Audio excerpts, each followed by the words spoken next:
Over the next 4 years, the European Union intends to annually allocate up to €5 billion for the defense needs of Ukraine. This was stated by the head of EU diplomacy, Josep Borrell. The new proposal of the European Union does not involve direct payment for Ukraine's arms. Additional funds, according to Borrell, will have to go to the European Peace Fund, and from this fund, EU member states will be able to receive partial compensation for weapons and ammunition.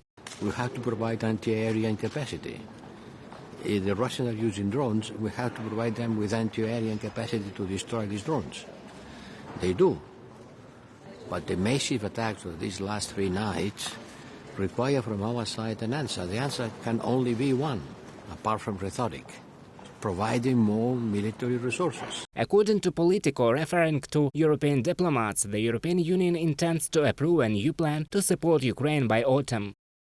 Earmarking up to €20 billion for the effort would let EU leaders send Moscow a message that they are ready to do whatever it takes to help Ukraine. The figures would represent a ceiling, though, and are not meant to serve as a guarantee that it would all be spent, from a Politico publication citing anonymous European diplomats. For almost 17 months of the war, Ukraine has accumulated an impressive and diverse arsenal of equipment. According to a Pentagon spokesman, now the attention of the West has shifted significantly towards the repair of delivered equipment. In particular, maintaining modern equipment worth billions of dollars in working order is one of the main functions of a working group of 22 countries led by the US, Poland and the UK. We are setting up repair facilities in Europe, translating training and repair manuals. Partner countries will pay more attention to this. William LaPlante, U.S. Undersecretary of Defense for Acquisition and Supply, in an interview with Politico. According to a Pentagon spokesman, the U.S. has also translated more than 700 technical manuals for donated weapons into Ukrainian language and has asked defense firms around the world to provide technical data packages on systems.